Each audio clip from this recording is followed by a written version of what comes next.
What's up, guys? How is everyone doing this wonderful Tuesday? Thank you for joining me. I am here. Sorry, just adjusting my camera. The hubby is actually downstairs shooting something else live as well, and he beat me to it. So he has my usual spot. So I had to come up here into the bedroom. But anyway, so that explains a different background.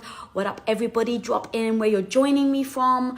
And while you guys do that and you're joining, I'd love to introduce the guest today. So in case you haven't joined my other IG lives, up until this point, I want to let you guys know I'm trying to jump on IG Lives a couple of times a week or as much as possible and bring on incredible people that I can talk to and you guys can ask questions in real time on anything that's worrying you right now as we're all quarantined and, I don't want to say trapped at home, but vacationing at home. So I want to bring on today Lydia Denworth. She's freaking awesome. I was going to have her as a main episode on Women of Impact, but actually as I was discussing it with the team, we started to realize that actually she's the type of guest that maybe you guys really want to talk to and ask advice from because she's freaking incredible. And so if there are people that in real time you guys can really benefit from, I'm going to bring them on my lives instead of on the main show. So I'm going to introduce the guest today. So she is a science writer and contributing editor to Science American, having written about everything from Alzheimer's to zebrafish. And I was like, do I say zebrafish or zebrafish? Right, I'm going to go with zebrafish. With zebrafish, her work has appeared in the New York Times, the Wall Street Journal, Psychology Today, and Time Magazine, just to name a few. Just a few.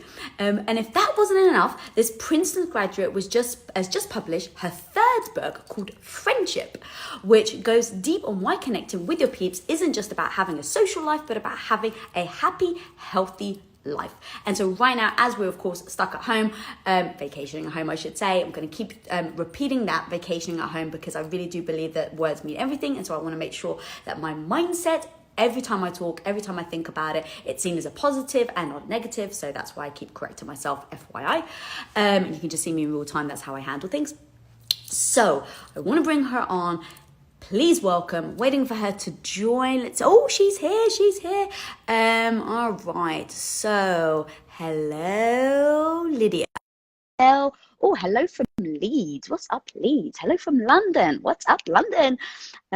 Vacation at home. Love it. Thank you. Lydia. Hello. How are you doing? I'm good. How are you? Oh my God, so good. Thank you so much for joining me. I know initially we were going to have you on Women of Impact. Maybe down the road, once the vacationing at home has stopped, maybe we can have you come back in. But I really wanted to do this IG live with you because I get a lot of questions asked, and I talk about friendship and connection with people all the time. And I think right now there are so many people out there that just have so many questions. And so you are absolutely the freaking expert. Thank you so much for coming on. Well, thank you so much for having me. I love to be called freaking awesome. That's just terrific. That's like, you've made my day already. Oh, perfect. Well, I know you're about to make a lot of people's day. So where I actually want to start is with a quote that I read of yours that says, study after study confirms the same thing. A lack of social connection is as deadly as smoking and obesity. Now, I don't want to panic anyone because for me, I'm not a pessimist. I try and look at all the optimistic side of things. So I'm looking at that going, okay, if this is actually true, which I really do believe it is, first of all, actually, can you break down why it's true? And then what I want to focus on today is how do we overcome the social distancing right now and still make sure that we have those connections? And then what we're also going to do as you answer that, guys, if you are watching, dropping some questions below, because Lydia's going to ask it. We're going to pick this woman's brain and get to the gold. So yeah, if you could give me a bit of a lowdown there, that would be great. Yeah, absolutely. So what's so interesting, I mean, a lot of people say, why is a science journalist writing about friendship, right? We don't think of friendship as being all that sciencey, but that's what's so interesting and so important for people to know is that in the last kind of 10 to 20 years, like neuroscientists who study the brain and evolutionary biologists and a whole range of scientists have really started to take friendship seriously. They're treating it with new respect, and they realize that it's not just cultural. Like there's plenty of culture that goes with, like, you know, whether you have girls' night out or whether you know, like prefer, I don't know, with the different traditions that different people have and the way they do friendship, a lot of that can be cultural. But it turns out that there's a biology to friendship and there's an evolutionary story here. So friendship has been a critical piece of how humans got to be who we are, right? And in fact, you hear a lot about survival of the fittest. Mm-hmm. So that's like the idea that evolution has been one big, fierce, brutal competition, right? Like who could fight the best. Mm-hmm. And there's some of that, but it turns out that there's also been a survival of the friendliest going on. So there were real evolutionary advantages to being good at making and maintaining friends. And it got people played. Like that's what evolution is all about, sort of selecting for things that further your chances of living longer and all of that. So that's like the big picture. We know all this now, and that's telling us that friendship is this critical thing. And from a health perspective, so this is like when we talk about the smoking and obesity, Mm-hmm. friendship or a lack of it. So like social isolation or loneliness, and we'll come back to that since that's where we all are right now, it affects your heart, how your cardiovascular functioning goes. It affects your immune system. It affects your cognitive health. It affects your mental health. It affects how you age, the rate at which your cells age, and it affects how long you live, just like smoking and quitting smoking. Can you break it down? And I don't want to go too deep into the science, but can you explain just a little about how that's actually true? Like, how does it help you live longer? Like, that's interesting. It's really interesting, and there's some things we don't know about it yet, but what we understand, and like it's easy to think that the things that you eat, right, get inside your body, and of course that affects your health. Or when you go for a run and you get your heart going and you feel your everything, you feel your muscles and you feel your heart, and so it's obvious that that is important for your health. And how is it that a social relationship that exists like out here, right, not inside your body, how can that get in under your cells and change your health? Well, we think, the scientists think that, so different things operate in different ways, but they think that for one, let's take stress, for example. So if you are under stress, one of the things that happens is that a hormone called cortisol is triggered in your body, right? And a little cortisol is a good thing. A lot of cortisol over the long haul is a bad thing. And what friends do for you is actually their presence lowers the levels of cortisols in your body. And so just having a friend like next to you when you're going through a stressful thing changes the way you physiologically respond to it. So that would be one example. There are different ways for different parts of all of it, but that gives you a sense of what we're talking about. Yeah, and that's so interesting because as soon as you started saying stress, I was like, oh yeah, well, people know now that stress actually can kill you early. But it's so interesting that has been like beaten over the head. But the friendship thing, like I kind of thought like, oh, it's good for the heart, it's good for the soul, but like being so scientific and saying, oh no, this actually has an impact on how long you live, like that's freaking so impactful. That just gives context to how important friendship actually is. So go ahead. Well, I was just going to say, so the statistic is that you're 30% roughly 30% more likely to die sooner if you're lonely or socially isolated. So let's just put a point on it and make it clear. And so and your immune system, since we're thinking about viruses all day, every day right now, so your immune system, really lonely people, I guess the simplest way to say it is that you have a bunch of genes in your body, right, that determine all kinds of things about who you are. It's like the blueprint for who you're going to be as a person. But then the other thing that happens is that the experiences that you have affect whether those genes are turned on or off, like whether they are voiced. Think of it as an opinion that is voiced or not voiced. Like, do I say what I think or do I not? So your genes are a little bit like that. They're like deciding whether to speak up or not.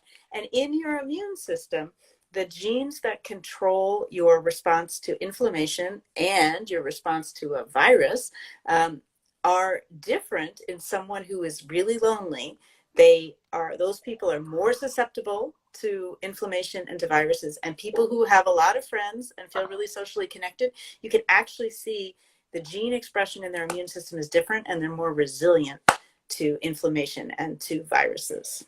That is insane. I know, right? Oh my God. Because like I've heard people ask you, like, why are you studying friendship? Like just that alone can literally fundamentally, I think, change the way people behave, and then, you know, hopefully then allow us to live longer and happier. And like that's literally just as much of a breakthrough as stress is killing you.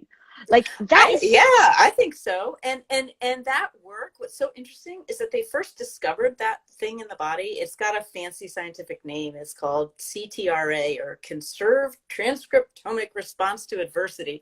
But what really matters is that they first discovered it for loneliness, and then they found that your body does the same thing for other things, like extreme trauma and poverty, and child soldiers in Africa had the same thing. And at first you might think, well, that makes loneliness less important, but actually no. It's telling you that loneliness is as bad for your body as extreme poverty and extreme trauma and all these things, right? It's right up there with the worst things that happen to people and affect their bodies. And so like let's make sure people understand this and that they, you know, take action. Lydia, that is fucking strong. So in case you guys are just joining, I'm talking to this woman. She is like just dropping nuggets of gold and explaining why, which for me is really important to understand. Okay, do this is why, and this is the outcome. So I so appreciate you guys. If you have any questions, drop them in. Also, I'm going to do some question stickers so that we'll put the questions at the bottom. So if you guys want to do any question stickers, drop them in. All right, so I'm going to ask you, we've got some shout outs actually, by the way. We've got people from Canada, UK, Pakistan, Miami, Scotland, India, South Africa, Kenya, New York, and Sri Lanka, all watching in the house. Wow. Hello, everybody. Yeah, so guys, we are answering questions live. Oh, we got some questions. All right. Okay. Oh no, actually, no, those are not questions. Those are stickers from something else. Sorry. I'm actually just new to this whole sticker thing, so I'm making it up as I go along. I'm new to this whole Instagram live thing. So well, can I tell you a secret? I had my 18-year-old son in here with me right before, making sure I pressed on the right button. That's amazing. I confess. What's his name? His name's Matthew. He's one Matthew, of 3. Thank you, Matthew. Yes, appreciate Matthew. it. Then, of course, I kicked him out, so he's not here, but I'll tell him. All right. So we actually do have some questions. I'm just going to read them out, actually. Okay. So, of course, this is the question that I assumed people would go to. This is from Parikshit Adya. Is friendship only possible when we are in physical proximity with our friends? No. Happily, no. It does matter that you have spent time together in person with people, usually. So the most common, proximity just helps, right? Being near someone and being together in person is what gets you there. So like for kids, there's this long-standing sort of a view that psychologists have, that how kids become friends is that they start by like hanging out together, playing together, maybe doing the same thing together in the same space, right? And adults is kind of the same. And then what happens is they have a shared emotional experience, and then that deepens the relationship. So they go to sort of another level. And adults basically do the same thing, right? We hang out, we spend our time in proximity, and then we start talking about how we feel, or if you're men on a sports team or women on a sports team together, maybe you win a championship and the emotion of that makes you feel closer. So there's that shared emotional experience. But the really good news is that it's entirely possible to maintain a friendship when you're not right together, right? And one of the things we know about social media, there's a lot we don't know about how social media affects our relationships because it's so new and the science of it is new. But what we see is that if you use social media as one extra channel, as a way to communicate with people that you see in other ways, and I'll come back to the current situation in a minute, but if you use social media as like one extra way to connect, it strengthens the bonds. Right now, it's all we got. right? And so we are rethinking in many ways how social media and digital technology works to connect us and what's good about it. Everybody was really sort of flipped out about how terrible it was for us, and they're rewriting the script right now, pretty fast, right, in a big way. But so in this moment, I do believe that, you know, connecting, doing this, I mean, this kind of thing. So you and I are talking directly and other people are sort of following along, but the more engaged you are, the more interactive you are, and more active rather than passive you are with the way you connect with people in this time is going to be better for your mental health and your physical health.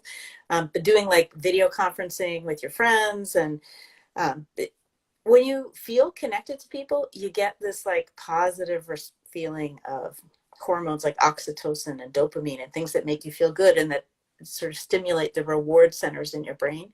And I think there's not evidence yet for this, but we think that doing this, if you were doing this with your good friend, would make you feel that way, right? It would make you feel closer, and it would stimulate some of those hormones, and laughing makes you feel good. That'll be interesting. So there haven't been any studies yet that have taken, let's say let's say you're scanning my brain as I'm hanging out with my friends and then comparing it to me doing a Skype call with that same person. That'd be interesting. Well, so what we know, there's been a little bit of this, but what I'm finding really interesting is that there's been a lot of researchers were trying to do that study and they couldn't get the funding before now.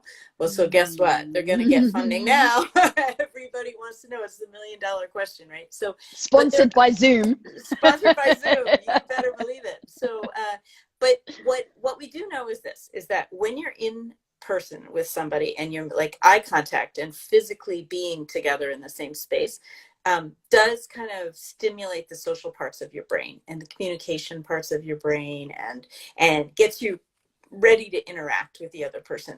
And seeing a face on a screen doesn't work in quite the same way, but we think it's like a graded response, so that if I see you on Zoom, I have, you know, it's a little bit less easy for my brain to connect, partly because sometimes you get like the timing is off or something like that, right? And there's actually a sort of call and response to social interaction. So you talk, or like I'm talking and you're nodding, right? And everybody can see that. And so I know that you're responding to what I'm saying. And if there's a timing lag, which you sometimes get from social media, it throws off your brain's like, this isn't quite right. This is different from when we're all in the same room together. And so we know that it's not the same to be not in person, but we also think that there are benefits. But what we don't know is how much of the sort of craving for social connection is satisfied by different forms of social media. Well, first of all, if you ever need a guinea pig, I'll happily be it, because I find that fascinating. Like, I would really love to see a scan of my brain being with my friends and then doing it virtually and then comparing them both. Like, that would just be fascinating. And then also, like, I'm always like hacking and thinking of other ways to do things. I'd wonder if, let's say I was hanging out with my sister and you scanned my brain and then we did a Skype call and I was maybe smelling her perfume. Would that make any difference? That's so interesting. I would think yes, but I cannot, I don't think that study's been done. And so I can't say for sure. But what is true is that all your senses are primed to be social, right? So smell and touch, and obviously your vision and hearing, but one of the things you lose by being on social media is that you can't touch someone and you can't smell them.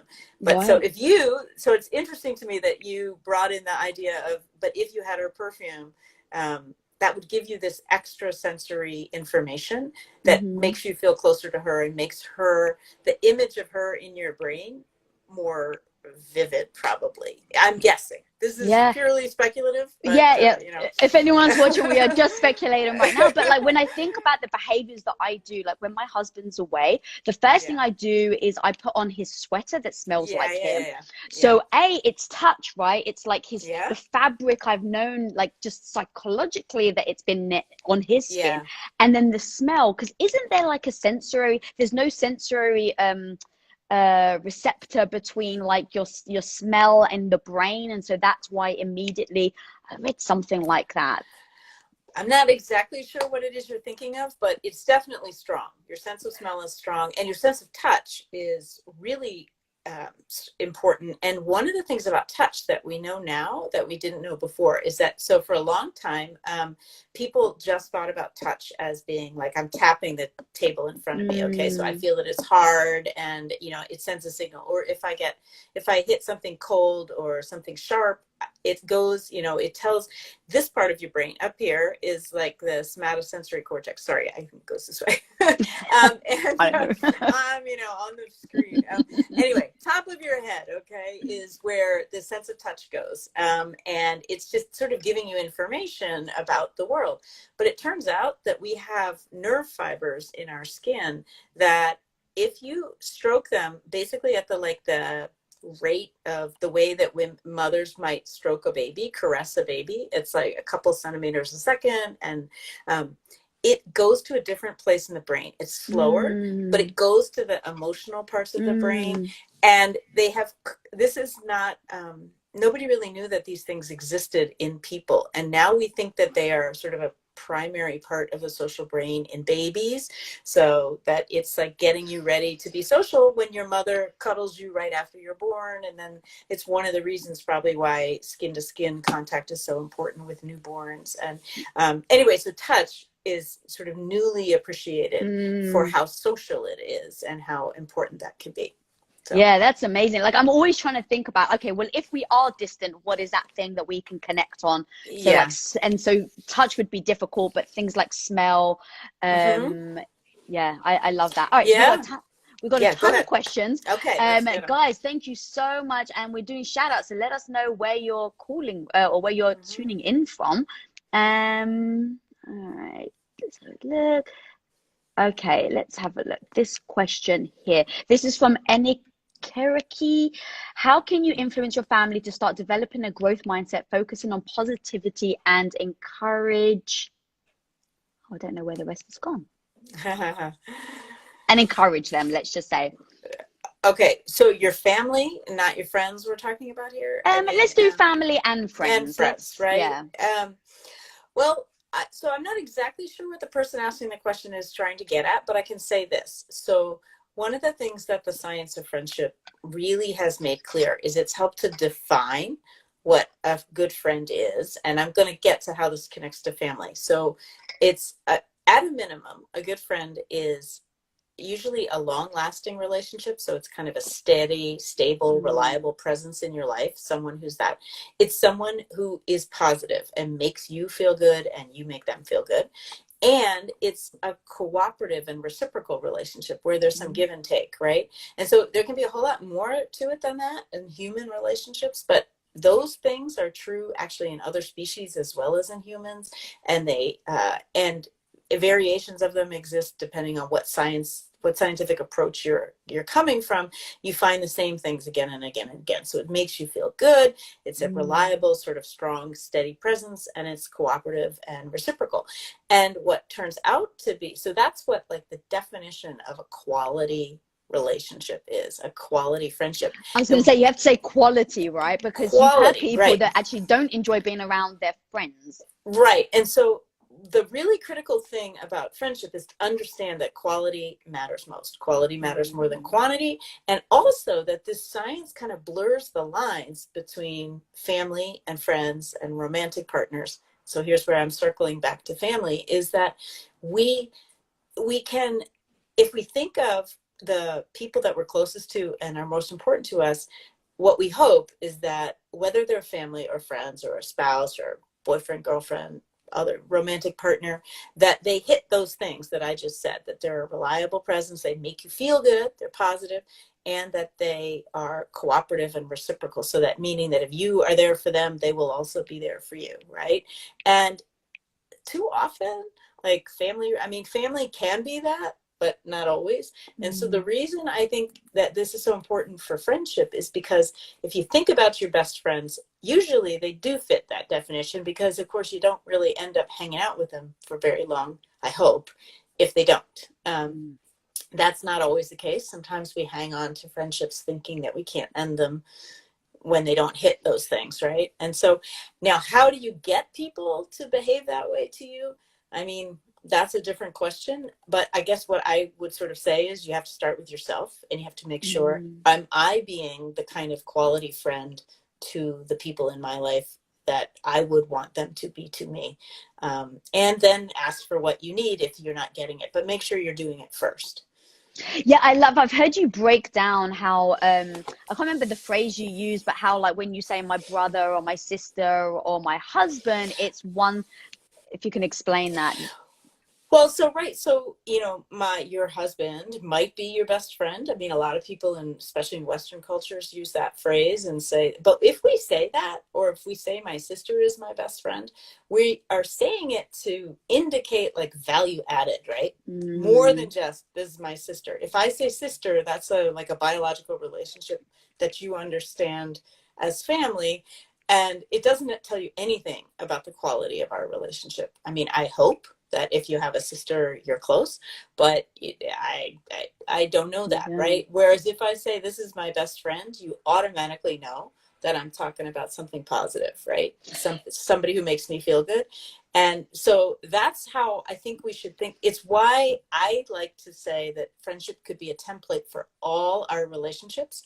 Because if we think of it this way and we say, let's make sure that the people closest to us fit this definition, whoever they are, and that we really think of them as friends and that they treat us the way friends should treat each other, and we do the same, then we're going to be so much better off in our health, because we already talked about why this matters. We're going to live longer, we're going to be healthier, we're going to be happier, and I mean, why wouldn't you do that?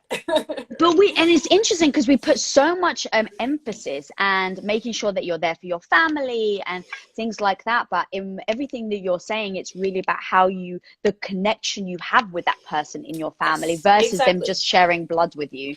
Exactly. I mean, we tend to prioritize relationships based on blood and law, right? Like legal institutions, marriage and stuff, and not by the quality of the relationships. And I know, look, I'm not naive. I understand part of why we do that. And but wouldn't it be better if we really prioritize the people who treat us the best, and we sort of asked for that, and we made sure that we give it? I mean, this is one of the problems, is that a lot of times I think that friendship is so familiar that they think they know all about it, and they think they appreciate it, and they often think they prioritize it. But we don't always. Like, friends, we ditch them when we fall in love. They're the first thing to go when we get busy. We say we're going to, let's get together. I mean, I admit to this all the time, right? I was that person in Brooklyn where I live, like walking out on the sidewalk. I see my friend. Oh, so great to see you. Let's have dinner. Let's get a coffee. Let's really do it. And then we don't, right? Because life is busy. I have a busy job. She has a busy job. We have kids, whatever it is. You need to actually follow through, and you need to follow through, not with everybody though, right? That's what I was going to ask you, like, because there are different almost levels of friendships, and there are people that I freaking adore, and if they reached out to me and they're like, hey Lisa, I need you, I'd be there in a heartbeat. But I may not call them for a year, but I still consider them my friend. Yeah, and that's totally good. And so what friendship is all about is what scientists call differentiation. So you like some people more than others, you just do. And also, you spend more time with some people than others, and we all have limited amounts of time. So I think the most useful way to think of it is in concentric circles, right? So you put yourself at the center and you think, who's in that immediate circle right around me? And most of us only name like an average of 4 people. If you try to imagine, like, who are the people I could not live without? And there's going to be family members in there, I hope, if you have close family. If you're married, we hope your spouse is in there, but who knows? And often it's like your best friends or 2 best friends or something like that, right? And then the next circle out are the people that you really, really care about. And that maybe you're the first people you would invite to your birthday party, let's say 10 to 15 people that, are closest to you. And then it goes out in further circles, right? And you might really like the people on the further circles, but you don't have time to dedicate to all those people in the same way. So you start by prioritizing the people in the inner circle, and then you move out, right? And you spend time with people according to sort of where they fit in your life. That's one way to approach it, to make sure that you are taking care of the core relationships. I love that. I have so many questions for you, by the way, and I actually feel a little selfish that I'm holding you all to myself. So many questions that are coming in. Right, let's go. So I'm going to write down all the questions I have for you, and like I'll hit you up later. Okay. All right. So what can people who live alone do right now? This is from Valenbuzi. Okay. Yeah. Well, so I really hope that people who live alone and the people who love them are in contact, whether it's calling, it's texting, it's, video chatting. I mean, one of the problems is that a lot of people who live alone are older adults who are less facile with social media, right? And so then you maybe just need to call them every day, even if it's just for like 3 minutes to 5 minutes, just a quick call to say, I'm here, I'm thinking of you. And I think that goes a really long way. People need to feel connected and that they matter. And so by checking in, you do that. And what a lot of people are doing, so I'm on a WhatsApp thread with a bunch of my college friends who live all over the country and all over the world even. And some of them live alone, and some of them have families or spouses or whatever. And so, but we're using that as a way to just all be in touch sort of on a regular basis. And it evens out like whether you're living by yourself or not, you're still sort of in regular touch with people. And so I hope that people who live alone have somebody that they can do that with, in order to just have that sense of human interaction every day. Yeah, that's great. And at least for me, I'm actually finding I'm in more contact with more people than I was before. Right. No, that same set of friends from college, because we don't actually all live in the same city. We were on this WhatsApp thread, and then now, of course, we started Zooming like everybody does. And so now we're seeing each other's face. It's like, oh, this was great. Why didn't we do this before? Right. But we probably won't keep it up, because who's got the schedule for that nobody is going out any night of the week right now, right? And so it's a different, I don't know, people are available in a different way, but that isn't true for everyone. That's why I'm actually trying to that's very true. It's not for everyone, but at least for me, I'm really trying to always frame things in a positive. And so when I think about being, I call it vacationing at home, now I actually get to speak to my dad more. I get to speak to my sister more. So it's like really enjoying what it's bringing to my life instead of focusing on what it's taking away. Because then there will be a time where this is a moment in history that we'll look back on, and I want to remember going, oh my God, do you remember I used to hang out with my family every single week on Zoom, and having a positive memory in my head. I think that can be pretty powerful. I also hope that what this time is doing is reminding us all, I was saying before that we take friendship for granted kind of, and our relationships sometimes for granted, and now we can't do that anymore, right? I think that not having it, being apart, has made clear just how important it is to be connected. And it's like that interdependence, you just see it more now. You say, oh, wow, now that I don't have it, sort of depth of the creativity that people are using to connect is really interesting, and a reminder of how important it is, and that when you can't take it for granted, that's when there's like a million song lyrics, right, about how you don't know what you have till it's gone. I was just about to say, it's so cliche, but it's so freaking true. It's true, right? There's always truth to cliches. That's why they're out there, right? And so what I hope this does is really remind people how important this is. And I'm sure you've heard me say in the interviews I've given that instead of feeling, if friendship is this important for your health, instead of feeling like, oh God, now this is just one more thing I have to do, I think it gives you permission to focus on hanging out with your friends and to prioritize that, right? Just like you schedule in going for a run, okay, let's also make sure you schedule in time with your friends. And of course you can get a twofer if you go for a run with your friend. Right. Back in the time when we're allowed to do that again. I mean, people are doing 6-foot walks, right? But it's just, I think this, one of the benefits, I hope, of this time will be exactly this, that it has highlighted so clearly how critical these relationships really are for our psychological and our physical well-being. That's the part people may not realize, but that's also true. Yeah, that's amazing. All right, gonna do it. Let's do a sticker question if we Okay. can. Let's have a look. All right. Oh, here we go. This is from Miss Pasha 786. How can I let go of a friendship that isn't serving me? I love this friend to bits and see them like a sister.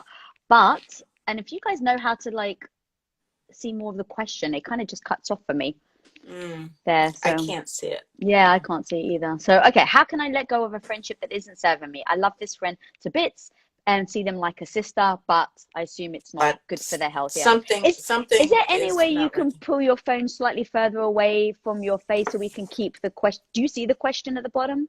I don't. I see just Oh, a you. comment at the bottom. I don't even see the questions. Oh, okay.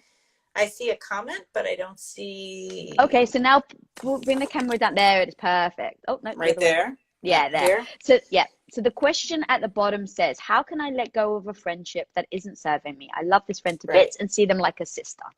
Okay. So this is really critical and it comes up a lot. And one of the things I think is important is that, I mean, so how you do it is a question, but whether you do it is the thing that I can really speak to. And I do think that if you feel that someone is not serving you, like the thing I hear a lot is that we have a lot of old relationships with people we've known a really long time where we have shared history, but they're very demanding or they're very draining on us when we're together. And so that isn't really serving you. So you kind of have three choices. One is that you just cut the person out of your life. That's pretty extreme. And I don't necessarily think you need to do that unless somebody is really toxic and, truly a negative relationship. And I'm assuming that person, because she says she loves her to bits, wouldn't be saying that if this was that terrible of a relationship. The second thing is to really try to have a serious conversation with your friend. And I had a experience like this pretty recently where I had a friend that we had grown apart and I think we were sort of at risk of just that being the end of it without ever discussing it, but something came up and it sort of forced the issue. And because we had not a lot left to lose, we had a deeper, more honest conversation than we had in a long time. And we discovered that the sort of moment back like 10 years ago that set us down this path of being apart, there were just hurt feelings on both sides. There was, misunderstandings. There was all this stuff. And we really had a deep conversation like you would with a romantic partner maybe. And we, came out of that with a much better understanding of what had happened and why, and how we both bore some responsibility. So you absolutely can try and work hard to make the relationship a healthier one, sometimes by speaking up and saying what you're not getting or how you feel, like if you're always the one that's doing everything for the friend and they're never, it's not even, it's lopsided, then that isn't so great, right? And sometimes people don't realize that.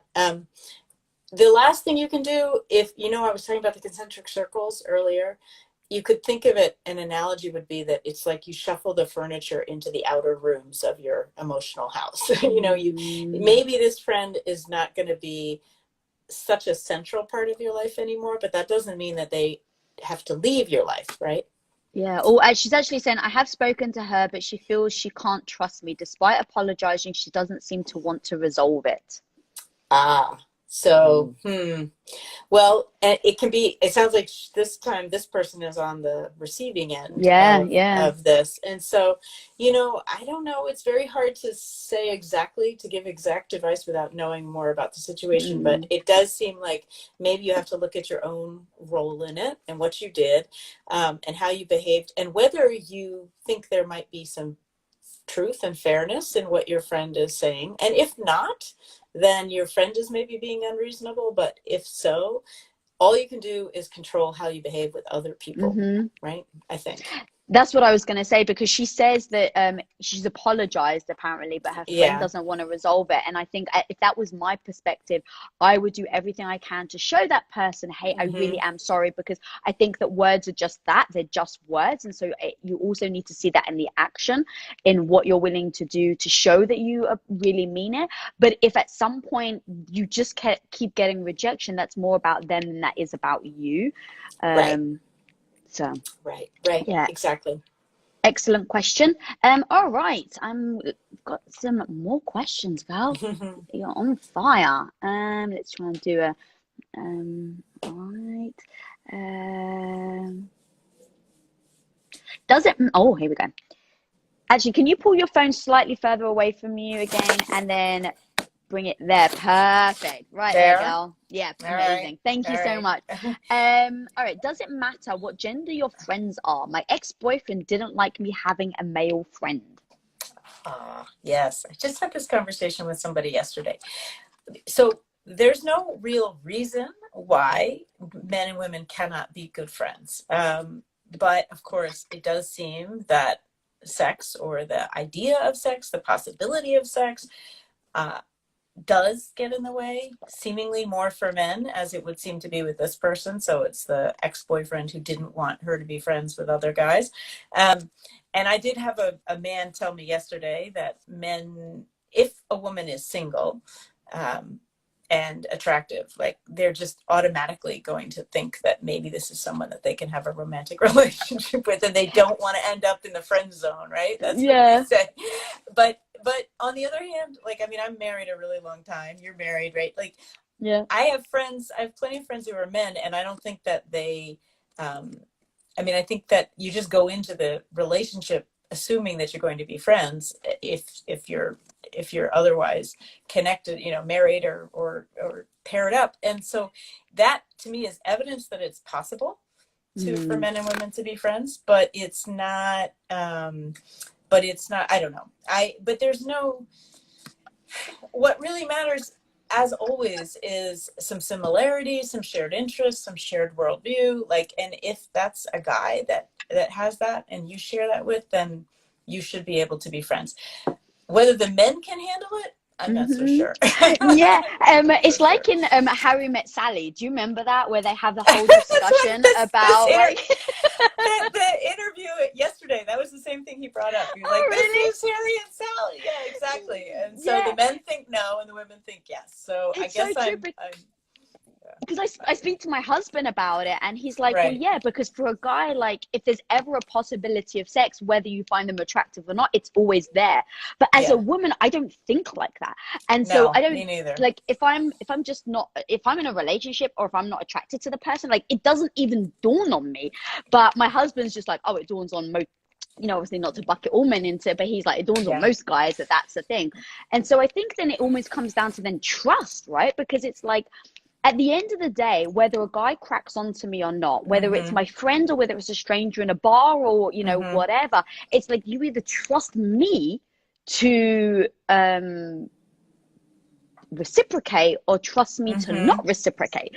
So yeah, no, that's true. I mean, if you're talking about, so in there you're talking about the romantic partner has to trust, right? Correct. That the other person, but I also think that it's nice to be with people who do trust. Yes, of course, 100%. And that's the thing. Friends and relationship and romance, right? Both. Yeah, that's actually interesting. So it's like, if your partner is with someone who is friends with someone of the opposite sex and you have an unease, I think you need to explore what that unease is, not that they have a friend of the opposite sex. Right. No. All right, great question. All right, so I'm just going to read out a question right now. So this is from RX Butterfly. Do you think we should let them go in this time of Corona, or should we reach out to them? So there was probably something before that, but yeah. In this time of Corona, I think you should be thinking hard about who are the people that matter most to you, and you should certainly not let them go. But I'm not sure if that's what the question was about. Yeah. And it is interesting that people do seem to be inspired to reach out to people they haven't talked to in a while, maybe because they have time and they're or maybe because, like I was saying before, this is reminding us how much we care about friends, and so sort of inspiring us to do the work that normally in life we get a little too busy to do. Right. I actually have context. Apparently they're talking Okay. about their toxic friends. Okay. Well, yeah, maybe this is use this as an excuse. If it's toxic, if you really think, and you're not exaggerating, and you think it's toxic, then yeah, I don't think that is a relationship that's doing you any good.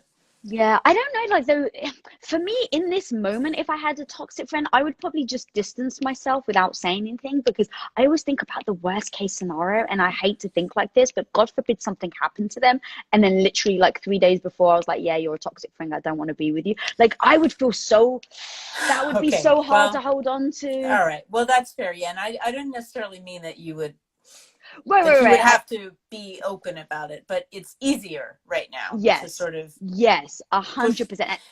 And you could use it as a little test run and see. And so here I see somebody saying, what if you love the friend that's toxic? Right. I go back to my definition of, is that relation, if that person's toxic, then they are not, so you can love them, but should they be someone you devote a lot of your precious time to? And is it someone who's making you feel good or making you feel bad? Because the problem is that, I said before that friendship and loneliness affect your health, right? But negative relationships, or even ambivalent relationships where some good but some bad, are bad for you biologically. They're just interesting, straight up bad for you. And you might have thought that like the good could outweigh the bad, but in the studies that have been done on this so far, that is not the case. So This is why you really have to either work at making it healthier, or sort of shift those people a little bit further out of your center. Yeah. Wow, that's amazing. I had no. Okay, next question. Okay, so let's have a look. All right. How do you find your friendship group? I don't feel connected to many, but I try. This is from Ave Grass Harris. Okay. Yeah, so the same things all through life kind of have relevance to how we choose friends. And I do think there's a kind of chemistry to friendship, just like there is to romance. I mean, there are some people you meet that you just kind of like right away. You still have to put in the time before you can really consider them a friend. But this doesn't sound complicated, but like really, truly the best thing is shared interests, and one of the things, and like volunteering is a really good way though, because if you haven't been able to meet anybody, if you volunteer in something that interests you or that you care about, you're automatically going to meet the other people there are also interested in that same thing, right? And so it gives you a place to start, but it takes some of the pressure off making friends right away, because you're there to do a job. And so you can sort of get to spend time together as a kind of nice byproduct of that. And I have a really lovely example of that in the book with some older women in Los Angeles, in South Los Angeles, who then volunteer at schools, and they end up becoming really good friends among themselves. And they were all kind of lonely and at home, and their health improves and all kinds of good things. But one of the things that happens is that they become friends, and they think that part of why that program works so well is because they're there with a shared purpose and they're volunteering. So they're not just being thrown in a room and said, go make friends, right? That's hard. And I think adults, making friends requires making yourself vulnerable, right? Putting yourself out there a bit and saying, oh, would you like to be friends with me? Or expressing interest or getting up out of your house, leaving your couch and taking yourself to a party or an event where you might not know anybody, right? In the effort to meet someone. Say you move to a new city and you're trying to meet new people. And so you have to make yourself vulnerable, but and I hope people can have the courage to do that a little bit more if they're really feeling lonely, but maybe do it through like whatever you're in, a theater group or a hiking group or wherever you live, right? Where there's an activity or there's something that you are interested in to begin with. If you can do it that way, that's a good place to start. That's what I was going to ask. What can people do right now? Is it like maybe identifying is it like going on forums? Is it going on? Same thing. I mean, and in fact, it's always been true that the internet is a place where people can find people that share their interests, right? Sometimes that's a good thing, sometimes that's a weird kinky thing or a dangerous thing, but let's give people the benefit of the doubt and assume that they're looking for good, healthy things to do, right? And they're finding people who share those interests. I mean, this is a time you have more time at home and more to, where maybe you could find some of those communities and try to get to know people, begin to get to know people. If it stays there as a Facebook thing or an Instagram thing, it's less likely to become a really deep relationship, although you never know for sure. But so eventually you're going to want to be with people that you can meet up in person. So maybe finding groups in your area that are doing, in fact, one of the things that I've seen people saying, so there's an app called Nextdoor. Do you know this? Oh, yes. Right. And so it's like wherever you live, you get all these people, and people are using it now to share information about the coronavirus, but it's a way to just sort of know who's out there in your area. I mean, this is in the US, I guess. I don't know that this works in other places, but if you're new somewhere, it seems like a great way to start to find who lives nearby and what's going on, what kinds of activities are happening. Yeah, that's great. I'm just gonna ask my own question because as you were talking, I thought of it. Right now you have people that want to feel connected. So like this question is like, how do I find my friends? Maybe you go onto a Facebook group or something like that. How does someone not try to conform to being accepted into certain groups, but rather go into groups as being themselves, looking for true friendship and assessing whether it's a true friendship based on who they really are versus making sure you're not putting on like airs and graces to try and fit in to make friends? Yeah, that's hard. Yeah. I think it's a balancing act that you need to think about putting yourself, one really useful thing to know is that psychologists have identified something called the liking gap, which is a positive, not a negative. So when we meet new people, we often think that they don't like us as much as it turns out they do. So is that clear? So usually strangers that you have just met like you more than you think. And so the gap is in our own perception of how people. What is it called? The liking gap? The liking gap. And so it's in our perception of how people respond to us.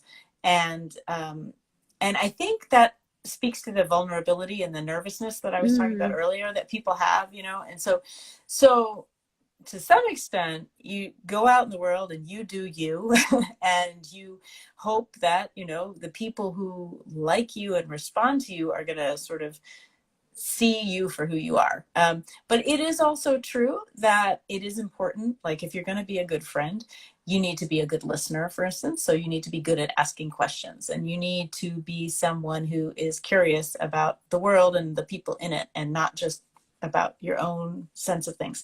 And so, it is important to be mindful that when you're in a new situation and you're meeting new people, that you want to be already showing that you know what it is to be a good friend. So asking questions and things like that. And so sometimes people come into a room and they have a big personality, and so they sort of, want all the attention on themselves.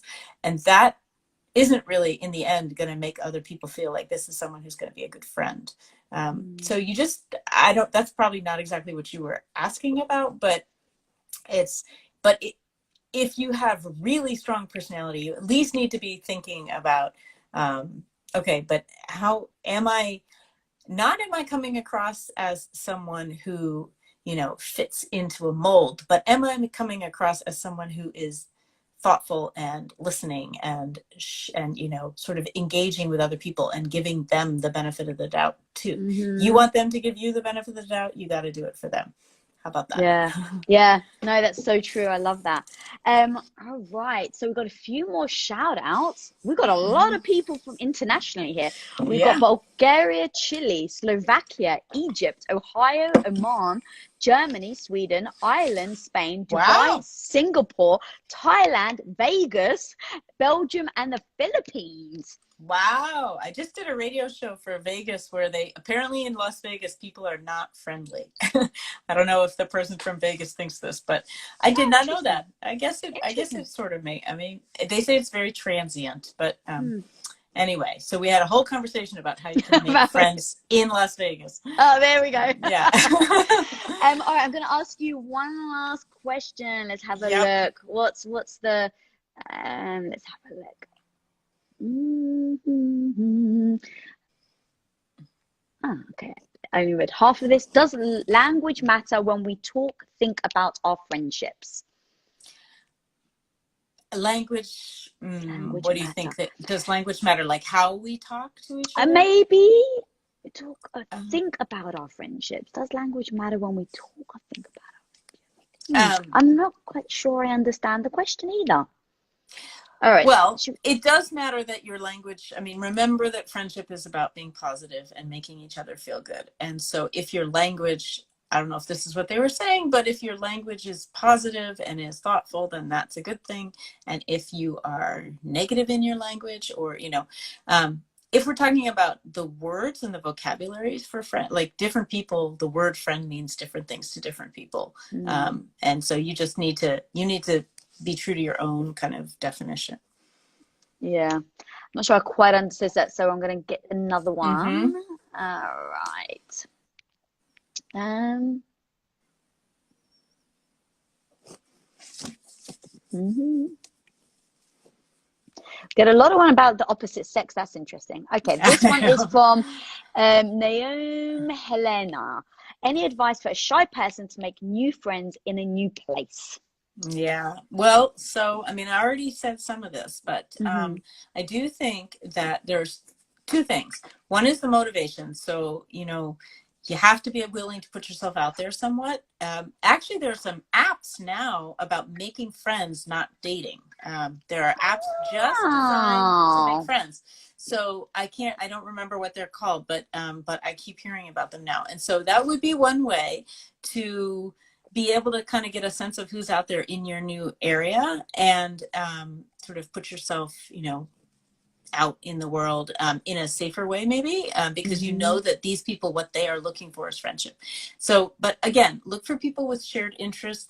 And also then the other really important thing is to know how much time it takes to make friends and to be willing to put in the time. And so don't see that as negative, but just as a reality. And so don't feel bad if after one night out at an event, right? You don't feel like you made a best friend. Well, of course you're not going to make a best friend. It takes 200 hours of time together to consider somebody a best friend. Oh, there's a math equation behind There's it. I my love it. somebody counted. It's That's 50 hours. Somebody counted 50 hours to go from an acquaintance to a friend, 90 to a good friend, and 200 to a best friend. About. So just recognize. So be kind to yourself. Give yourself time, right, to make friends. Don't think you have to get it done in a week. Yeah, and it needs to go both ways. I think so And many it people needs to be focus on if reciprocated. exactly like are people gonna like me? But also it's like, do I like them? I mean, I kind of equate it to like almost a job interview. So whenever I'm interviewing anyone that comes to work for me, the one thing I'm saying is right now you need to be interviewing me just as much as I'm interviewing you. Because if your Right. time is going to be spent here and we're going to be spent together, your time's just as valuable as mine. So it doesn't really matter who's paying who. It's just like, am I the right person to be working with? And I think the same thing with friends. We go into those situations so wanting to be liked, Mm-hmm. that we are so focused on that versus Yeah. seeing what that person has to offer you. Right. Right. Exactly. So listen. Yeah, amazing. Notice. Mm-hmm. Well, Lydia, where can everyone find your book? Where can people find more things about you? Yeah, so my website is lydiadenworth.com and all things are there, but I'm on Twitter at Lydia Denworth. I'm obviously here on Instagram, although a little less. And I have a newsletter you can sign up and on my website. And my book is Friendship, the Evolution, Biology, and Extraordinary Power of Life's Fundamental Bond. And you can buy it wherever books are sold, which is not so many places right now. A lot of bookstores are closed, but Amazon, Barnes and Noble, there's this thing called bookshop.com, which is selling from independent bookstores. And I hope everybody will check it out. Amazing. I cannot thank you enough for coming on this live Thank and you so much sharing for that. having me. Oh, seriously, sharing that amazing advice, especially right now where I think people like friendships really are important. And so giving those actual tactical things on why it's important and then how we can cultivate it has been amazing. So seriously, from the bottom of my heart and for everyone watching, thank you, girl, for joining. Really appreciate it. Guys, you've got to go check out this woman. You've got to check out her blog. You've got to check out all her interviews. Her podcasts are freaking amazing. And so I just want to say seriously, thank you. And guys, if you're not following me, follow me at lisabilyeu. Go over to Women of Impact on YouTube if you want to see more incredible discussions on topics like this. And until next time, guys, be the hero of your own life. Peace out. Thank you, Liz.